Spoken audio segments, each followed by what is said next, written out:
Hey amigos, I'm Max from Sepultura. This is Andreas. Go ahead. You're watching Zero Arrow Square. That's it? Yeah, that's it. See ya. Stay tuned. Okay, once again for the 0 Hour Square program, I'd like to welcome to you some very special guests. We've interviewed them on Ground Zero Fanzine back when they played in Gallup, New Mexico the first time. Not when they played that crazy outdoor show, but the first time they played out there with, I think it was Obituary. Yeah, Obituary. And, well, we got them again. This is Sepultura. Welcome them to the show, 0 Hour Square. This is Max, and this is Andreas. How's everything? Hello. Okay, well, let's first start off with the tour and how it's going. How does it feel to be back in Albuquerque? You played here with Ozzy Osbourne, and with all your tours, they're very extensive to say the least. You know, how does this one compare to the others right now? It's been really good. You know, we're looking forward to do our own stuff because you know it's good to open for like Ozzy and Ministry, but it's not the same thing as playing to your own hardcore fans. And we've been doing this for a couple of years, and we have a really good fan base. So right now it's great because we got to play for them, and we play for an hour and a half, and you know, we try a lot of stuff from Chaos AD along with all the old stuff, and work out really good. And it's good to be with bands like Fudge Tunnel, Fear Factory, and Clutch, which is like real friendly people and real good bands as well. So it's kind of like New Titans Part 2.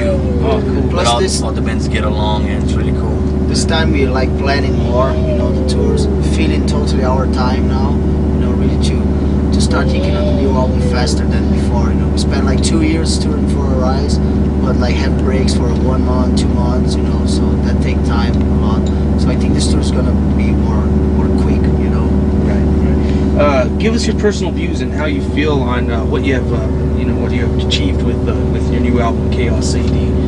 I think we achieved a lot of break more barriers again, you know, more than freedom, more than what we did between Arise and between Beneath the Remains and Arise.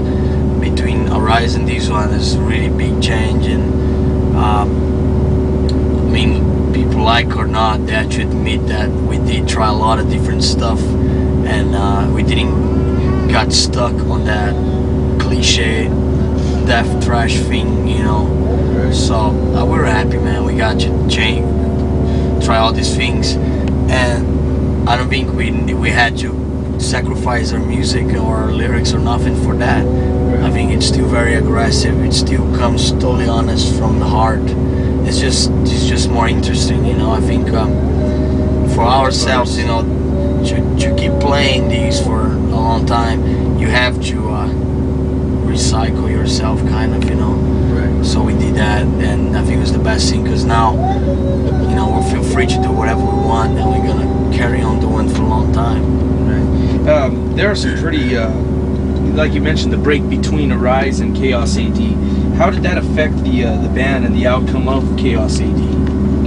The effect in the point we have the chance to tour everywhere, you know, basically everywhere in the world, like places like Indonesia and Russia was very shocking, you know, for us, you know, to go some places like that and see a lot of kids really know Sepultura and know the music, the lyrics and stuff like that. And we just see a new influence, you know, new music, new like local bands who have the chance to play with us over there and stuff. So we're not like that radical anymore, you know. And put a lot of more Brazilian music, because once you get out your own country, you know, you see the music there in your own country very different, you know. So we give more value to the music in Brazil. So we put more Brazilian music in our music. So, you know, in that direction, you know, really to know, you know, that's what we try to do this time, you know. Again, you know, play everywhere we went, plus some more places we never played before, you know, in a short time, you know, Try to bring it all together as one in a sense. Yeah.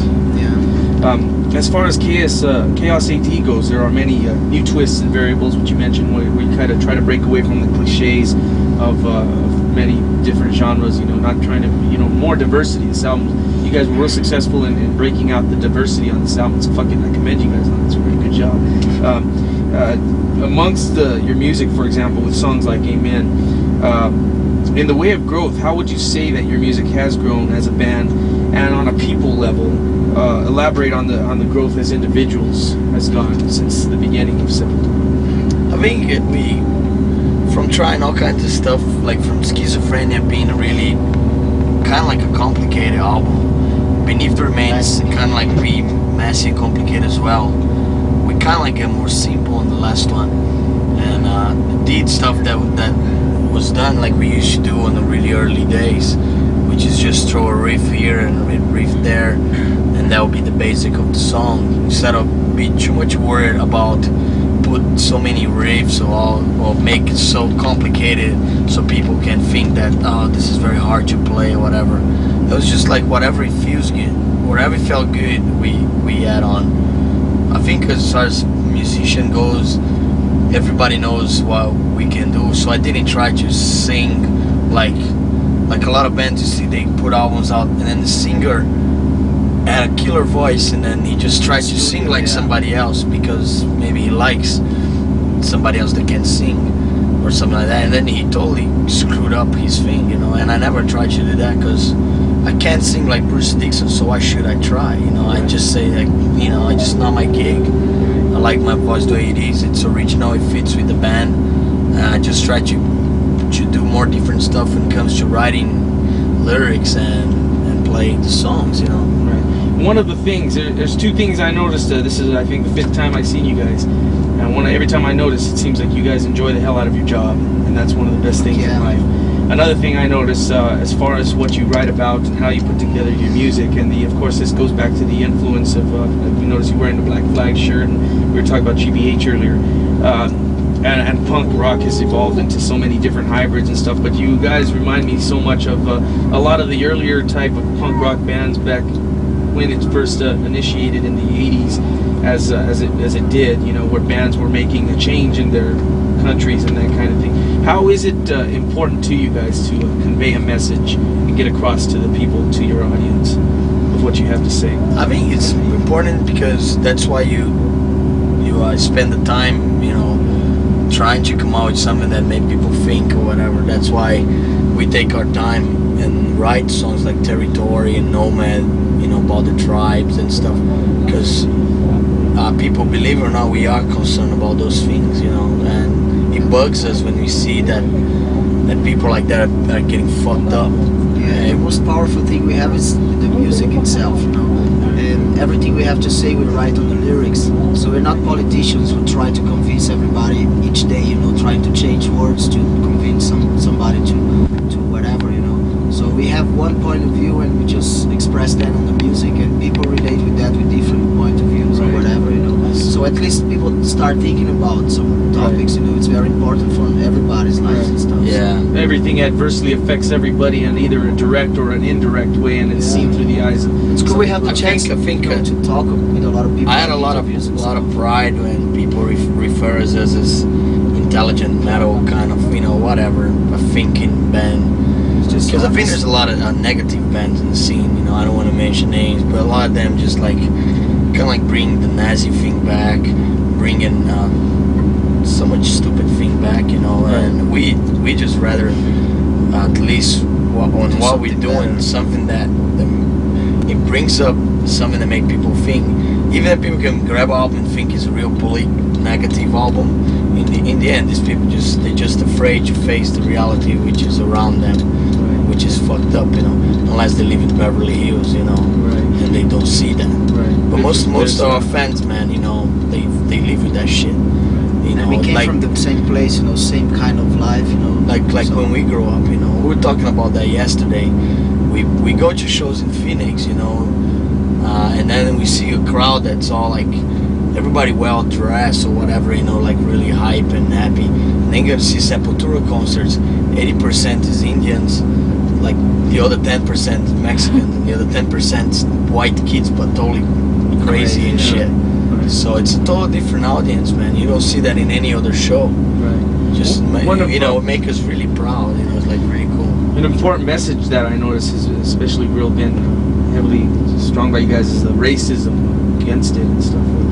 Yeah, you can't. Love the emphasis, you know, like how can we be racist from a third world country? You know, how can we? There's no way, man. You know, we were born from a fucked up place, and we learn from people that hate when we grow up. You know, the black and hating the whites and all that. And unfortunately, that's stronger here. Right. You know, and we're here right now, so we see a lot of that happening here, and it's kind of weird. Yeah.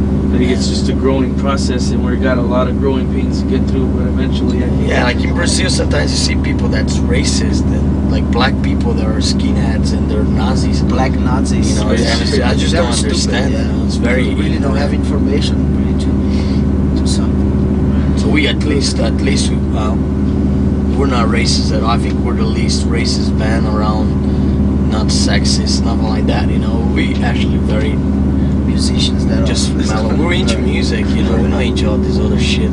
I'd like to commend you guys for your well-focused and well-educated lyrics, man. They're fucking great. They've done a lot for individuals like myself, and also a lot of the younger generation coming up. It's cool. Our fan club, you know, in different parts like England, in States, and Brazil, receive letters, you know, from places like Bosnia, you know, Yugoslavia, and people who read our lyrics and feel something better, you know, really to start another day and stuff like that, and make us really proud, you know, and really happy, you know. Right. So that's the way and kind of direction we like to see, you know, hopeless people or whatever.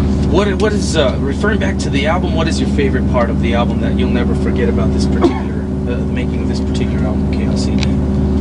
I don't have one. I think the whole just thing the whole was concept. really cool, and where we recorded was cool. England. Andy Wallace was great. Yeah. The whole vibe in the studio was killer, you know. We really enjoyed it, and it was great to be, you know, around like Wales, you know, when like Led Zeppelin and Black Sabbath and Queen recorded and stuff. And pretty much the same thing, you know, very old studio and stuff, same rooms and stuff that every band stay. So we felt very, you know, very good. That's cool. You became a part of the history of it. Yeah, it's cool. You know, we felt very, very good to do just the album. Nobody outside, just the band and producer. You know, exchanging ideas and every day trying to do something different. So it's killer. KLCD has had an incredible response, and each time you guys grow more and more. You guys made the Billboard charts in America and remained on it for quite a long time. Yeah. What is the key for a band like Sepultura to remain consistent in creating quality albums such as this, and what is yet to come? Yeah, like Beck said, like the excitement you create between the members in the band, you know, really to try to play different music all the time, you know, because if you get a band like, you know, 10 years together, you know, you have to exchange something, play something different, to each musician feel important in the band to do something better, you know. So I think we pretty much understand that, and we respect everybody, you know, in the band, know our limits and stuff. So we work between that basis, and you know, we still respect each other a lot, and you know, we're very united. Like everybody in the tour is like a family, like crew and manager and everybody, you know. So we like to work like that, you know. So I think that's probably the key. I don't know. How are you guys viewed back home in Brazil? You know, you guys are one of the most aggressive acts ever to come around out of the world. Period. From where you're from, Brazil. How you guys started also very young, and how is and now you guys are really kicking ass. How does this how does this go back to your country? How do the people feel? How do they react to you back home? Besides the metal fans, not necessarily the metal fans. It's sad to go back to Brazil and really see the press, very poor press, you know, very not really an interesting press, you know, in Brazil. Gossip press. Like magazines and newspaper and television, you know, just talk about bullshit that happens in the show or whatever. Every show that got some bullshit happen, but the press can, you know, can take advantage of that and make news and stuff. So that makes us really sad, you know, because we went to Brazil and play a big festival, and we show a Brazilian flag with a lot of brown and stuff, and just because have this S, you know, on the flag, Max was arrested and stuff, you know, because they think we dishonor the country or whatever, you know. And the press make a big deal and didn't talk about the show, about what we're doing outside Brazil, about what we're doing, what we're showing, you know, outside Brazil, our music, what places we play and stuff, you know. So, you know, that recognition, you know, didn't came still, you know, from Brazil, but we still going to go back there, you know, and play some shows and try to explain a little bit better what Sepultura really are, you know, from a Brazilian point of view. It's refreshing to have a voice from that part of the world and bringing it out on album and being able to understand. Yeah, but they don't really understand still, you know, so that's fucked up. It's kind of in every place it's like that. Even here we have a hard time trying to make everybody understand. It's the same old thing that, you know, what we're trying to do. I mean, at times out of 10 is not the bad thing they think it ring it up to be because we look different or whatever, you know. Unfortunately, that's the way people are closed-minded. If Sepultura's music was put in some sort of a time capsule hundreds of years from now, just hypothetically, what would you guys like to be said about the band in one line with your music? And which album would you like it to be put in? I don't know. That's devastation. Just to fuck with them real bad. I don't know, each album was very important at the time we did, and very strong, you know. So we built with, you know, on each album we built something more, and we stepped forward, you know, nothing, never went back or something, you know. So, I don't know, it's really hard to say the whole career, you know, the whole attitude of the band, I think. Very happy with it. Yeah. Yeah, it's like we don't do these thinking 100 years from now, how's people gonna think Or react. because you know if you start thinking too much, you turn into that really critical person that can never write a song because you had 10 different thinkings going on one same song. So you can, man, you know, we just Can't worry about overanalyzing. we don't think on anything, man. We Yeah. just think the song good, record it, and you know it's okay. Fuck, if 100 years from now people like it, cool. If they don't, I won't be here to get mad. Yeah, I think they'll like it. It's going to be on for a while. I'd like to thank you guys very much for the interview. Sure, man. Good Thank job. you. Is there anything about anything that I didn't ask that you'd like to say to the viewers out there at 0 Hours Squared? Just thanks for everything, man. The whole support. We had a great support in the US, all these tours, and we just hope, you know, people still paying attention on good new music that's being done today, and check it out, you know. Cool. See you on tour.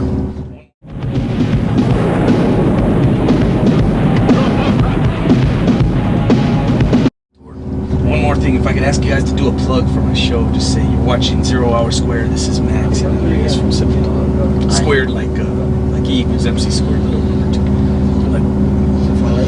2. Square? Yeah, squared. 01? Hour Squared. Our squared. Fala aí, então, fala só. Ready? Eu não sei falar. Fala aí. Can you write, man?